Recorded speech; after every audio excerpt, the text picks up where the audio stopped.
Guys என்னடா அது தேங்காய் தொட்டியை காட்டுறேன்னு பார்க்குறீங்களா? என்னோடய ஒய்ஃபோட புது முயற்சி தேங்காய் தொட்டியில் டீ போடுறது. வாங்க எப்படி போகுதுன்னு பார்க்கலாம். பால் ஊற்றிக்கலாம். அடுத்து ஸ்டவ்வை பற்ற வச்சுப்போம். தேங்காய் தொட்டி அமோகமாக எரியுது. எப்படி போகுதுன்னு பார்ப்போம். கைஸ் பால் சூடாயிட்ருக்கு. பழங்காலத்தில் வந்து இந்த மாதிரி ஒரு முறையில் தான் வந்து டீ வச்சு குடித்தாங்க அப்படின்னு சொல்லி சொல்கிறாங்க. ஸோ அதை நாங்கள் இன்றைக்கி ட்ரை பண்ணுறோம். ஃப்ரெண்ட்ஸ், பால் நல்லா சூடாயிட்ருக்கு.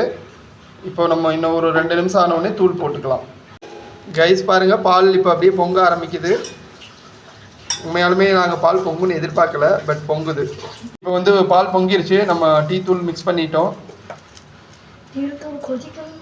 டீ தூள் இப்போ கொதிக்க ஆரம்பிச்சிருச்சு. உண்மையாலுமே தேங்காய் தொட்டியில் ஒரு டீ போடுறதுங்கிறது ஒரு ஸ்பெஷல் அனுபவமாக தான் இருக்குது. நல்லா இருக்குது. வீடியோ பாருங்கள், சூப்பராக டீ ரெடி ஆகிடுச்சு. கொதிக்குது கொட்டாங்குச்சியில். நான் கூட ஃபஸ்ட்டு கொட்டாங்குச்சி தான் எரியும்னு நினச்சேன், பட் டீ கொதிக்குதுங்க. டீ குடிச்சிட்டு எப்படி இருக்குன்னு சொல்கிறோம் டேஸ்ட்டு. ஸோ நம்ம வந்து இப்போ டீயை வந்து டம்ளரில் வடிச்சிட்டோம். உண்மையாலுமே நல்லா ஸ்மெல்லாக தான் இருக்குது viewers. Hello people, thanks for வாட்சிங் மை வீடியோ அண்ட் மறக்காமல் லைக் பண்ணுங்கள், ஷேர் பண்ணுங்கள், சப்ஸ்கிரைப் பண்ணுங்கள்.